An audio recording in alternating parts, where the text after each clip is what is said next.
that we may give him glory, love, and honor for the purposes of his seasons and times. When he ordains seasons and times, we partake, we take over, we occupy, and we dominate in accordance with his word, his will, and his power. Today we will briefly look at the word from the book of Galatians chapter 4, verse 1 and up to 7. Galatians chapter 4, verse 1 up to 7, briefly, so that we can continue in the name of Jesus. So we stand for the reading of the word as it is our tradition. Let us stand to read the word. Now we read in the name of Jesus. When I am saying, what I am saying is that as long as an heir is underage, he is no different from a slave, because he owns, although he owns the whole estate, the heir is subject to guardians and trustees until the time set for his father. So also, when we were underage, we were in slavery under the elemental spiritual forces of the world. But when the set time had fully come, God sent his Son, born of a woman, born under the law, to redeem those under the law, that we might receive adoption to sonship. Because you as his sons, God sent his Spirit, the Spirit of his Son, into our hearts. The Spirit who calls out, Abba, Father, so that you are no longer a slave, but God's child. Since you are his child, God has made you also an heir. I want to repeat verse 7 says, so you are no longer a slave, but God's child. And since you are his child, God has made you also his heir. Let us pray. Mighty Redeemer God, in the name of Jesus, who has chosen us and begotten us and made us sons and heirs with Christ. Thank you for your word today that you are sending to teach us, to train us, to heal us, and to set us free, Lord. Open our mind and let us know the purpose of this day and this age for which you have set us, Lord. Thank you, because what you do is rightly done. In the name of Jesus, we pray and believe. Amen. Thank you. Let us be seated. It is good to understand the concepts of the Spirit and the precepts that the Lord ordains and sets forth in his word. The Bible says that the word of God, he has esteemed it above his name. So his word is forever established in heaven, and it cannot be changed. Sometimes we can change our words. We make promises and we break promises. But the Lord says that he has honored, he has lifted, he has esteemed his word above his name, so that his word is established and cannot be changed. Now, the people of Galatia, who Paul writes to, and they had been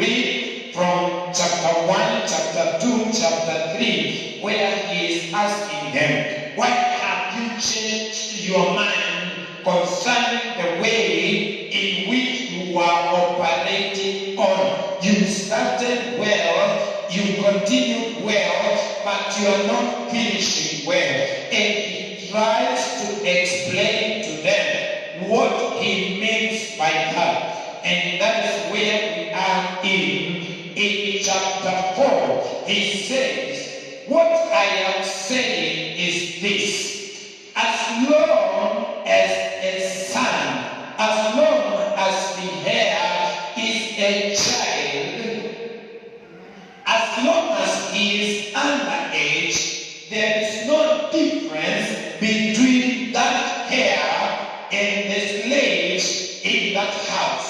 Why? Because that child is under the custody of people who he is supposed to rule over, but because he is a child, then they exercise authority, they exercise influence upon him, and he cannot do anything about it.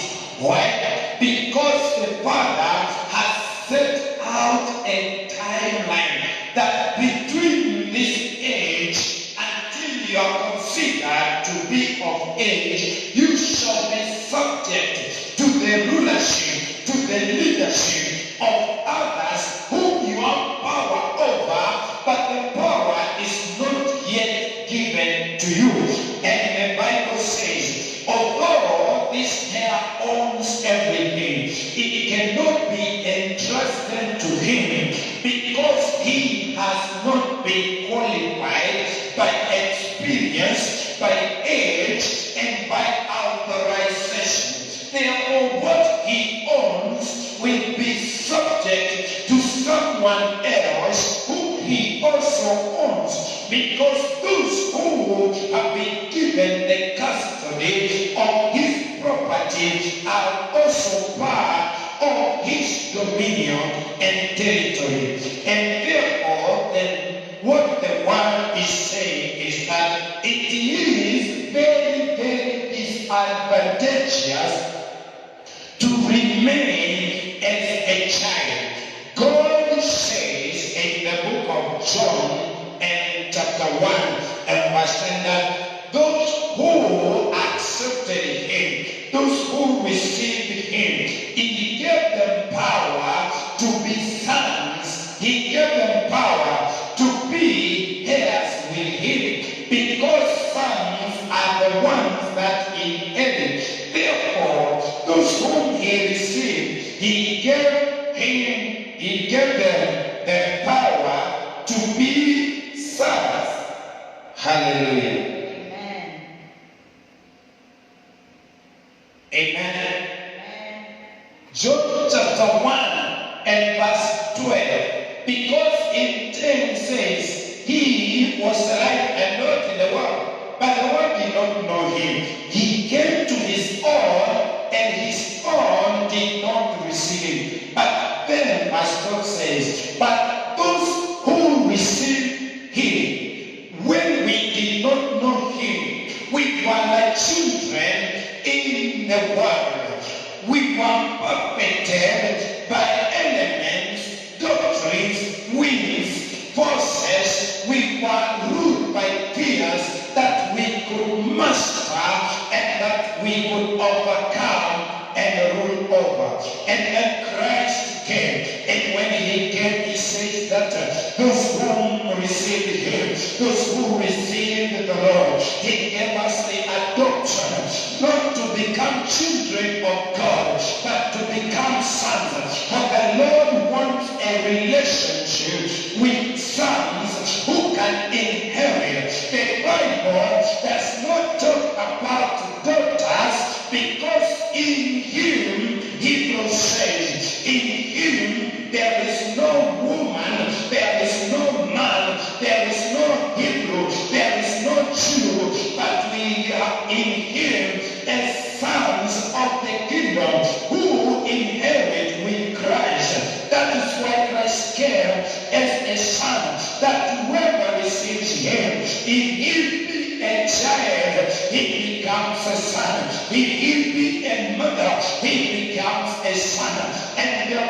account of that, he can inherit, and that inheritance speaks of a new grace. Hallelujah. He says that the heir is subject to guardians. He's subject to nurses. He's subject to people who are supposed to be under him. He's subject to trustees until the time set by his father. Therefore, the heir, when he is young, he's being ruled. His opinion sometimes gets overruled by people who are supposed to be junior to him. Therefore, the heir craves.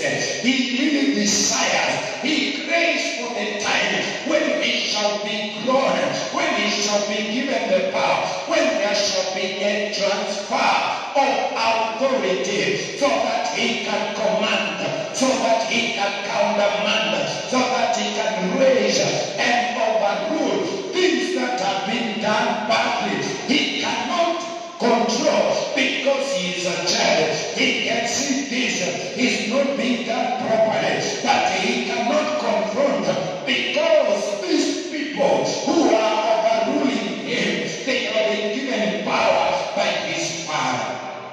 Hallelujah. So when we were underage, before we got to know the Lord, before we got to know who we are, before we got to know the power we wield, before we got to know what we can do, we were under slavery of elemental spiritual forces of the world, things that we could overrule. They scared us, and on account of that fear, they ruled us by fear.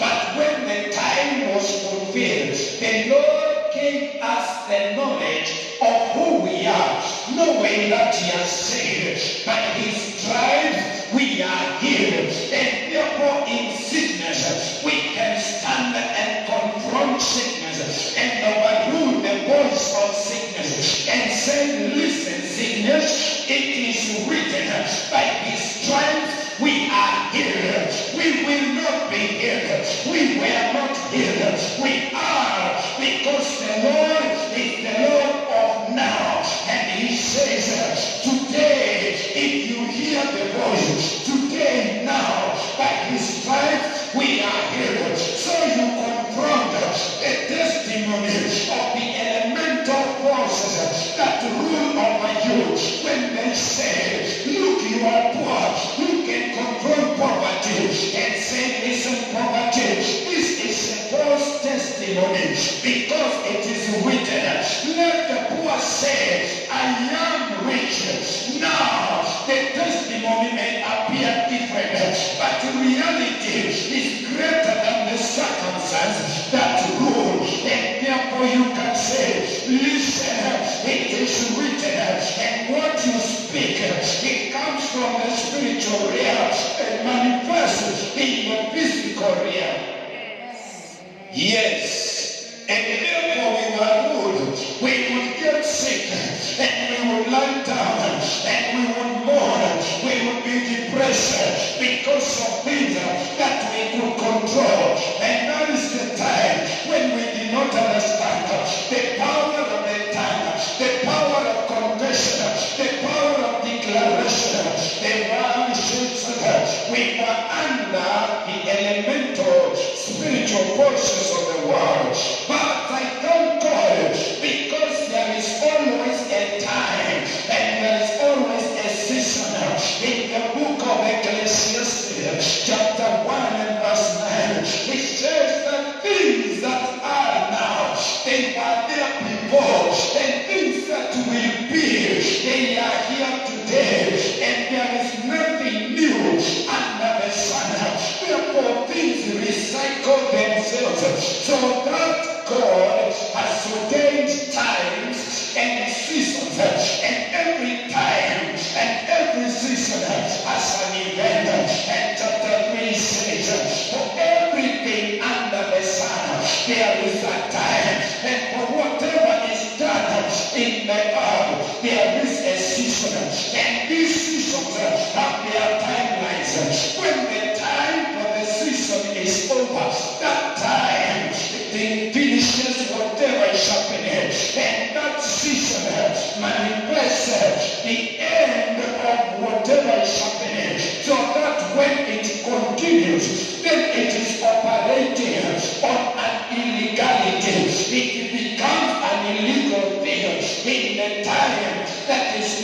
allotted for it.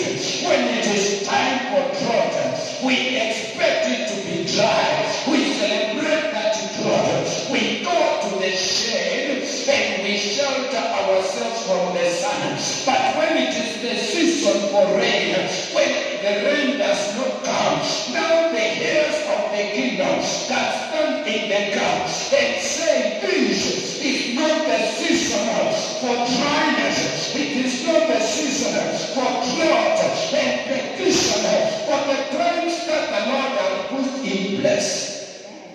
Hallelujah. Amen. In the times that God has set, there is always the fullness of time. When a person conceives, from day one, there is a set time, and there is a season for that. There is a season for morning sickness, and when that time for that season is over, if you continue experiencing morning sickness, you go to the hospital because there must be something wrong, because you are experiencing a symptom outside its time and outside of its season. There is a time for the child to be in the womb of the mother, and when the set time comes, the rent that was paid for that house in the body of his mother is finished. It is time to vacate, and when he delays, there is a problem, because that is a breach of times and seasons. And the world says, when the fullness of time came, the Lord God sent his son, and he came as son of a woman, and said he was born of a woman, born under the Lord. He experienced the things that we experience. The word of God says that everyone born of a woman, his days are short and they are full of trouble. But I thank God there is another one, not born of this woman. There is another one who becomes a father. And when we are connected, we can connect to eternity, and we can see the greatness of him who has called us and adopted us as children. That is why Jesus came. He was born of a woman so that he can abrogate that limitation that is in the DNA of the human nature, that is in the DNA that is ordained by that physical birth. So he came that he may be passed among equals. Hallelujah. And therefore he came. He was born under the Lord. He experienced sleep, just like the season for being awake and the season for being asleep. He experienced all those. The season for being weak, the season for being strong, the season for being in fear, the season for exercising faith and being courageous, facing the fear and overcoming. He experienced the season of being satisfied and the season of being hungry. He lived under the Lord, and the physical laws exerted also on him so that he can overcome. And by overcoming, we can access that victory in him. And the one says he was born of a woman that he may also connect us. He who comes from eternity and comes through our ways, subjected to our laws, he can overcome them, and through him we can also access eternity. We can live beyond what limitation dictate to us. And the one says that to redeem those who under the Lord, that we might receive adoption into sons. Hallelujah. Amen. He had a purpose. There was a God that he has come. He has followed all the protocols in the earthly realm. He has followed all the protocols. And when on the terrestrial nature, and they overcame, and he says, now you from the terrestrial nature are connected to the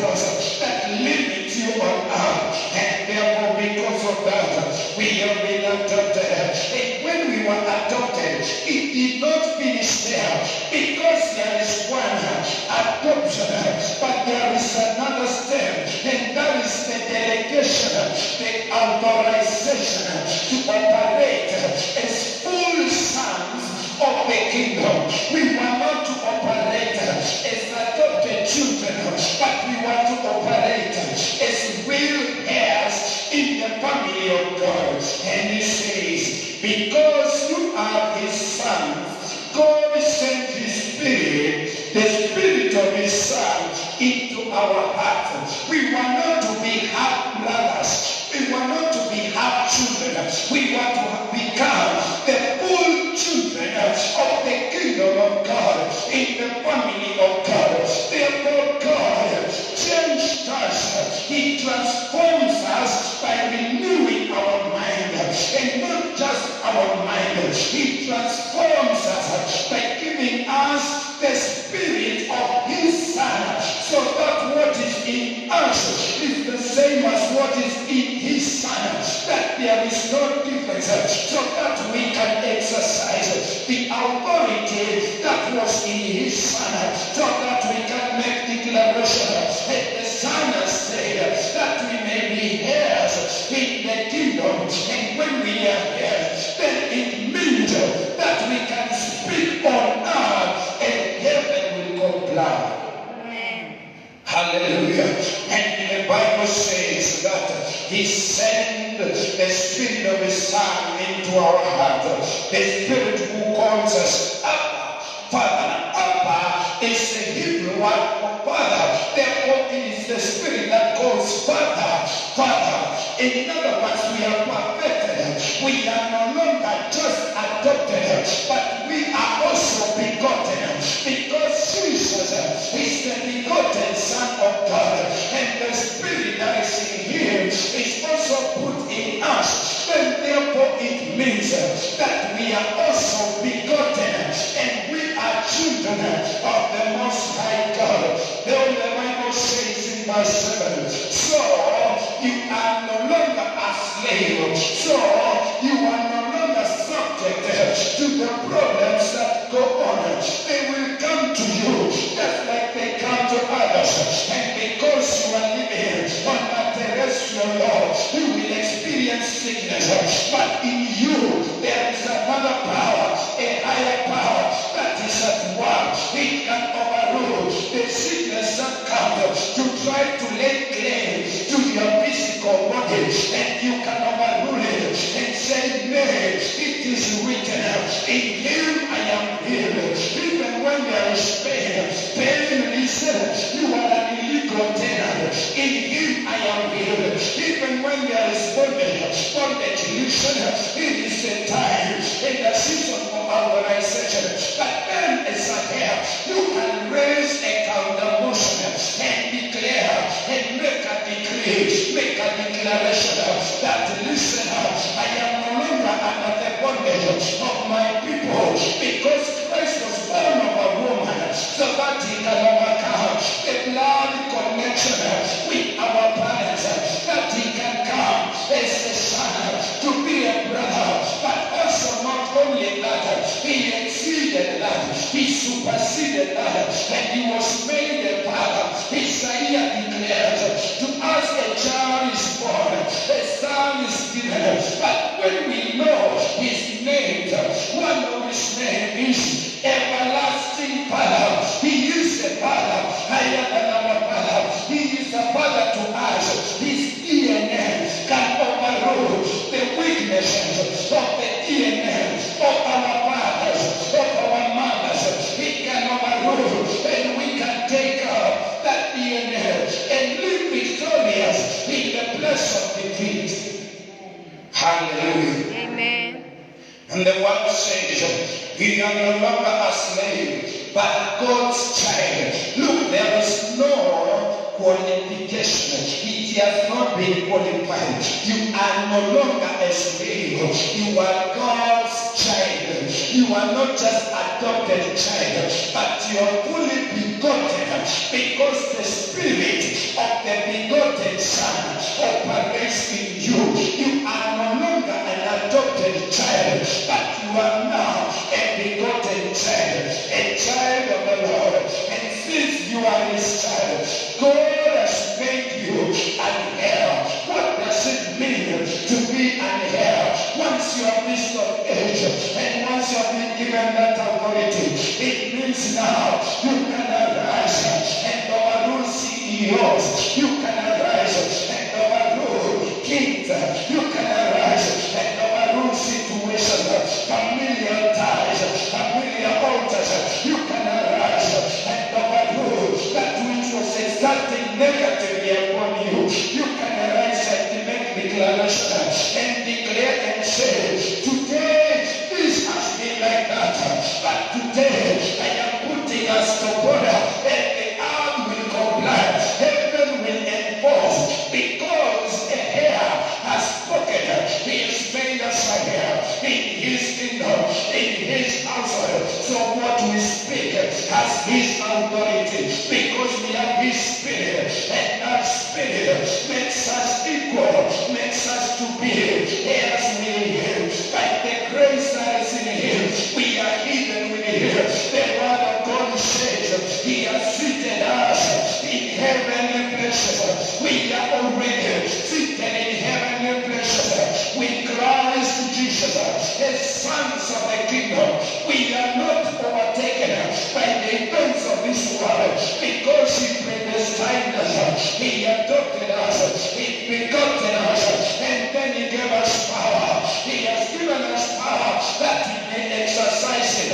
The difference between a child and a heir is that the child has the power but cannot exercise it, but the heir has not only the power but he exercises it. So today we will exercise the power that the Lord tells us in his word, that he has given us power and he has given us his word. We can cite his word and appropriate it, for he is watching over his word to fulfill it. Therefore, when we take of his word and appropriate it in every situation, that situation has no otherwise but to obey and comply, because the word has been spoken by a hair. Hallelujah. Amen. That is what the Lord has said. That is what the Lord has declared. And that is the mystery that we know today. For he who has called us has made us to be called heirs in Christ. And if Christ the heir, then in him I am a heir. In him I can overrule. In him I can direct. In the name of Jesus. Let us stand up in the presence of the Lord. We will go before the Lord today. We will make declarations from a point of authority. We will make declarations in the anointing of the Most High God, and make our situation to comply with the everlasting ordinances of Jehovah Elohim, who has called us, adopted us, and begotten us in him. In the name of Jesus. You can minister to